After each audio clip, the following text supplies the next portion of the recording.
Bienvenue dans le podcast Kilo Émotionnel, le podcast qui t'aide à décoder les vraies raisons qui te poussent à trop manger. Je suis Johanna Verdi, coach de vie, auteure du guide Mon cahier Kilo Émotionnel, créatrice du programme Déjeuner en paix et moi-même ancienne mangeuse compulsive. Si la nourriture te rend dingue, si tu te jettes sur la bouffe à la moindre contrariété, si tu rêves de perdre du poids mais que tu es incapable de tenir un régime plus de 2 jours ou 2 heures consécutives, tu es au bon endroit. Avec ce podcast, je vais te montrer comment sortir de l'obsession alimentaire et faire la paix avec ton assiette et ta balance pour que tu puisses enfin consacrer ton énergie à ce qui compte vraiment. Hello, je suis ravie de te retrouver dans ce nouvel épisode. Alors aujourd'hui, on va parler d'un sujet qui arrive vraiment dans le top 3 des raisons qui vous font le plus manger. Alors vous êtes nombreuses à venir télécharger votre guide de démarrage gratuit qui vous permet de faire le diagnostic de votre relation à la nourriture. Ça, vous le faites sur mon site johannaverdi.com. Et quand vous le faites, je vous demande en effet, qu'est-ce qui, selon vous, est le plus susceptible de vous faire manger? Et dans ce top 3 des raisons, il y a l'ennui. Quand je m'ennuie, je mange. Et je pense notamment au cas de Marie qui me partageait le fait que dès qu'elle se retrouvait chez elle toute seule le dimanche après-midi, en fait, elle se mettait à grignoter des chips, tout simplement parce que elle ne sait pas quoi faire d'autre. Et quand on est comme ça à manger parce que on sait pas quoi faire de sa tête, on sait pas quoi faire d'autre, on s'ennuie, évidemment, on mange trop, on mange au-dessus de ses besoins. Petit à petit, les kilos s'accumulent, on grossit et on s'en veut. Et évidemment, à chaque fois qu'on fait ça, on culpabilise, on se sent nul et on mange encore plus. C'est un véritable cercle vicieux qui s'installe. Alors au programme de l'épisode d'aujourd'hui, je te propose qu'on aille tout simplement faire connaissance avec l'ennui. Oui, après tout, l'ennui c'est quoi? Qu'est-ce qui se passe en moi quand je m'ennuie? Et pourquoi finalement cette sensation elle me fait manger? Tu vas voir, grâce aux exemples que je vais te partager dans cet épisode, celui de Patricia, de Solène et de Sabrina, tu vas être capable, toi aussi, de détecter beaucoup plus précisément les blessures plus profondes qui se cachent derrière ce que tu étiquettes aujourd'hui comme de l'ennui. Parce qu'en réalité, tu vas voir, c'est pas forcément l'ennui en lui-même qui nous fait manger, mais c'est davantage des narratifs intérieurs toxiques qui accompagnent aujourd'hui l'expérience qu'on peut avoir du vide et du désœuvrement. Alors pour commencer, l'ennui c'est quoi? L'ennui, c'est cette émotion qu'on ressent lorsqu'on manque de stimulation, on manque d'intérêt, on manque d'engagement pour ce qu'on fait dans nos activités quotidiennes. Ça se manifeste souvent par une sensation de vide, tu te sens perdu et littéralement tu sais pas quoi faire de ta tête. Alors, ça peut être quelque chose de passager. D'un coup, par exemple, t'as, un rendez-vous qui est annulé et tu te retrouves avec du temps libre imprévu. Mais généralement, chez nous, c'est plutôt une sensation chronique. C'est un sentiment qui est persistant, de désœuvrement et d'insatisfaction dans notre vie quotidienne. On vit une sorte, on va dire, de lassitude, d'apathie. Tu vois, on est dans une sorte de limbo, quoi. On est un peu dans l'attente d'un truc qui arrive pas. Et effectivement, ça crée cette sensation de vide, d'ennui et d'insatisfaction au long terme.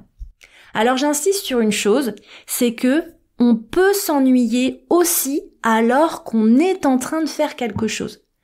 Typiquement, je suis au bureau, mais j'ai pas de plaisir. Désolée d'être familière, mais je me fais chier. Tu vois? Donc je m'ennuie. Je suis avec mes enfants, mais ça me procure pas de joie. Ou alors, je vais au ciné ou au spectacle, mais je suis pas embarquée par l'histoire. Donc vraiment, j'insiste là-dessus, on peut être occupé et s'ennuyer. C'est comme le fait qu'on peut être très entouré et se sentir seul. Donc ça, vraiment, c'est important de l'intégrer. S'ennuyer, ça veut pas forcément dire ne rien faire. On peut être occupé et s'ennuyer. Alors, qu'est-ce qui se passe en nous? Pourquoi l'ennui nous fait manger? Alors évidemment, en surface, la nourriture, c'est une distraction facile. Et c'est surtout une distraction immédiatement accessible quand on s'ennuie. Il suffit d'aller dans la cuisine, d'ouvrir le placard, le frigo, ou d'aller au distributeur, ou d'aller à la cafette.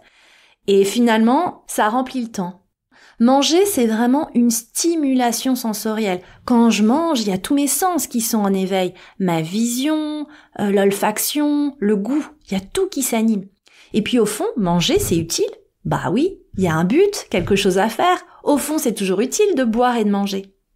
Et puis enfin, manger, ça apporte un réconfort immédiat. Parce qu'évidemment, quand je m'ennuie, je mange pas des brocolis. Je me tourne évidemment vers des aliments riches en sucre, en gras, des aliments qui ont la capacité de déclencher des réactions de plaisir dans mon cerveau, qui vont m'offrir vraiment plaisir et soulagement temporaire face à l'ennui. Alors de là, on comprend mieux les conseils des magazines féminins qui nous disent, face à ça, plutôt que de manger parce que tu t'ennuies, par exemple, prends un magazine, ou sors marcher, ou va au ciné, appelle une copine, prends un bain, médite, ha ha ha. Oui, pourquoi pas.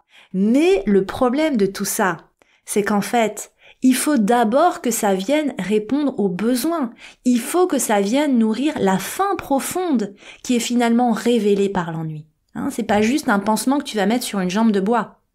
Et la réalité, et là ça devient intéressant, c'est que finalement ce que nous on perçoit comme de l'ennui, ce n'est que l'expression de blessures plus profondes.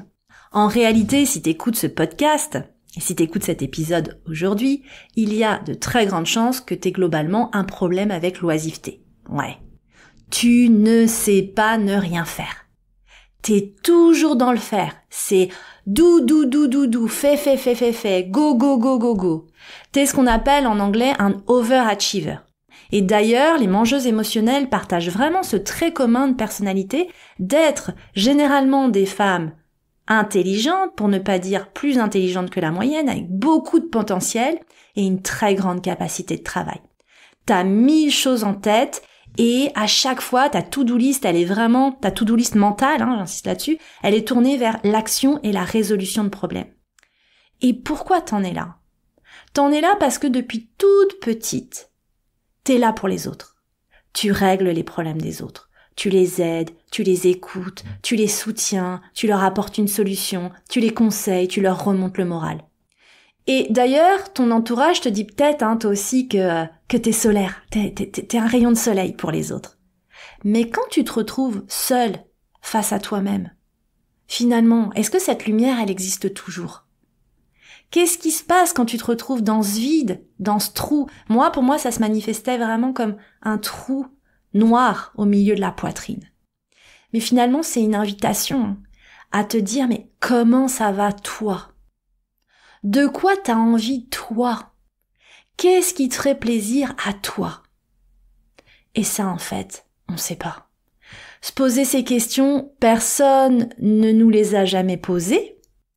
Personne ne nous a jamais appris à nous les poser. Donc vraiment, se poser ces questions, c'est pas du tout familier. Et ça peut même littéralement être anxiogène pour certaines d'entre nous. Alors tu pourrais te dire, ouais, c'est anxiogène parce qu'en fait, j'ai pas les réponses. Je sais pas, en fait. Je sais peut-être pas de quoi j'ai envie, de quoi j'ai besoin. Mais la réalité, c'est que parfois, c'est encore pire parce que t'as des bribes de réponses. Par exemple, tu sais que tu devrais changer de boulot. Et tu t'ennuies dans ton boulot. Et du coup, ça te fait manger. Et tu vois, tu manges pas parce que tu t'ennuies au boulot. Mais tu manges parce que ce que tu fais dans ton boulot t'ennuie. Et tu manges parce que tu ne veux pas être cette femme qui s'ennuie dans son travail. Tu rejettes cette identité. Alors tu manges dans l'espoir de changer ton état émotionnel et de devenir la femme qui ne s'ennuie pas au travail. Oui, elle s'ennuie pas, elle fait pas rien, elle mange. Tu vois, c'est complètement irrationnel, mais c'est vraiment des mécanismes qui se mettent en place au niveau de ton inconscient et tu t'en rends pas forcément compte. Donc le but vraiment de cette conversation, c'est de t'aider à en prendre conscience. Et tu vois, à titre personnel, moi je suis toujours vulnérable à ce genre de fonctionnement. C'est quelque chose qui continue de me traverser.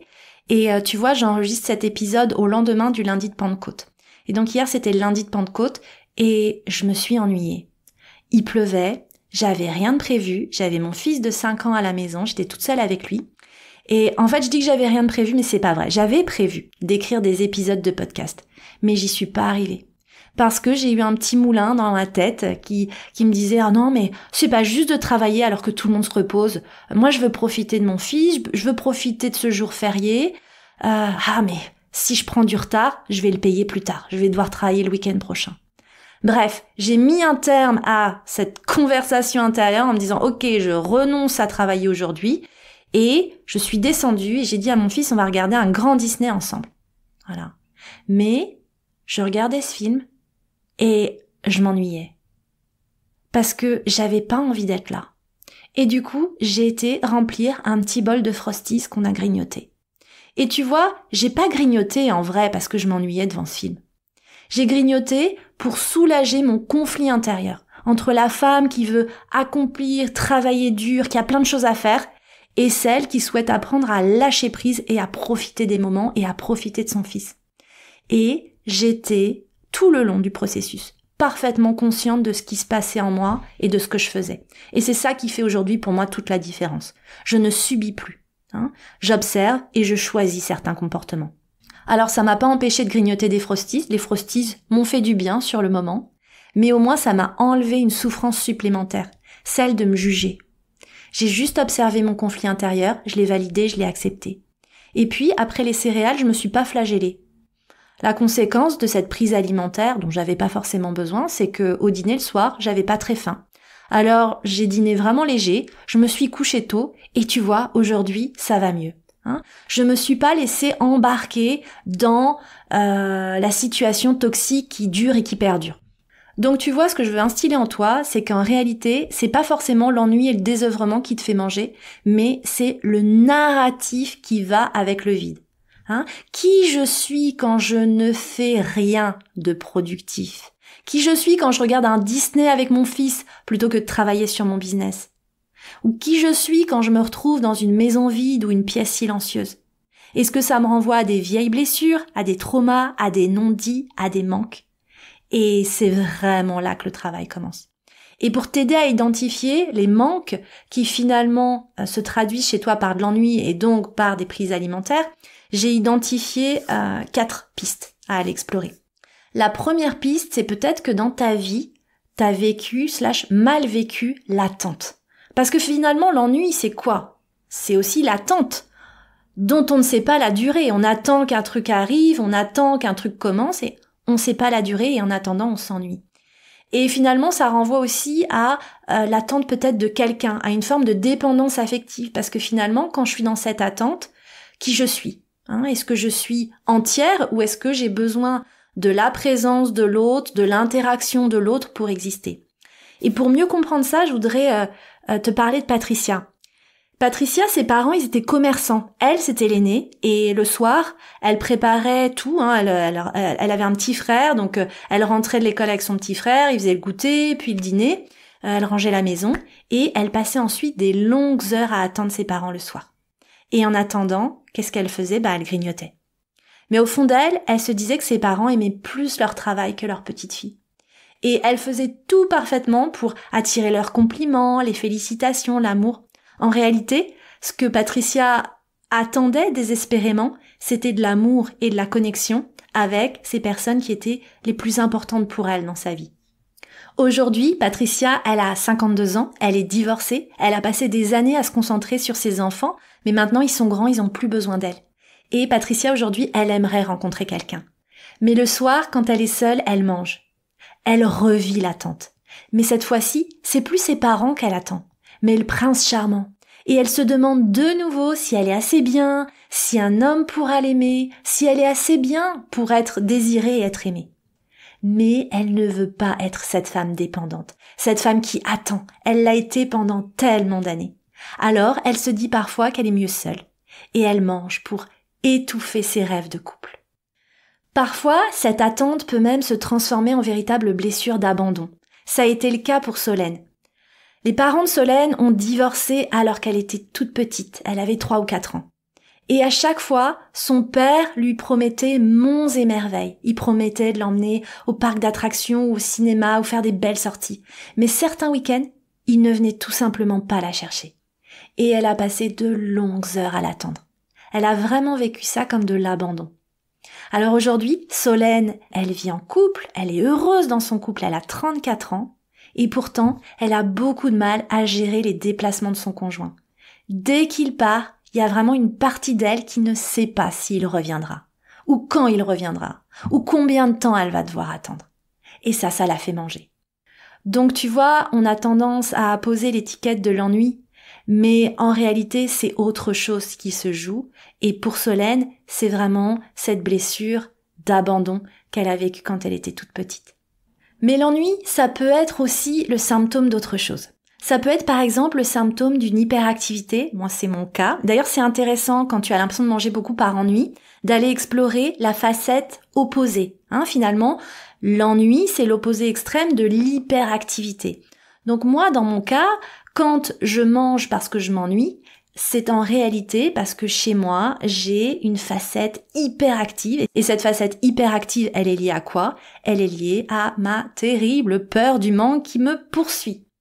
Dans mon cas, l'ennui, c'est vraiment difficile à vivre parce que ça me renvoie donc à cette peur du manque, c'est-à-dire que si je suis pas productive, si je ne fais rien, si je ne travaille pas, je ne vais pas gagner d'argent ou je risque de tout perdre.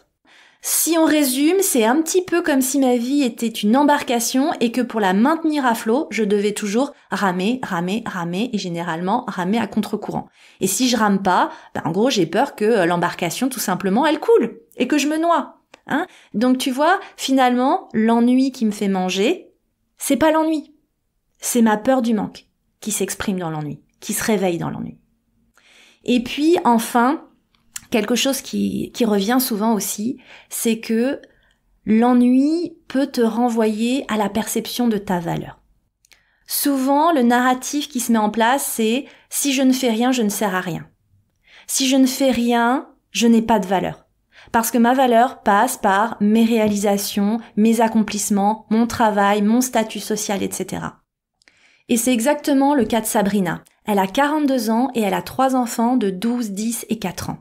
Sabrina, elle a suivi son mari dans une autre région et elle cherche du travail. Et donc, du coup, en attendant de trouver un emploi, elle s'occupe de ses enfants.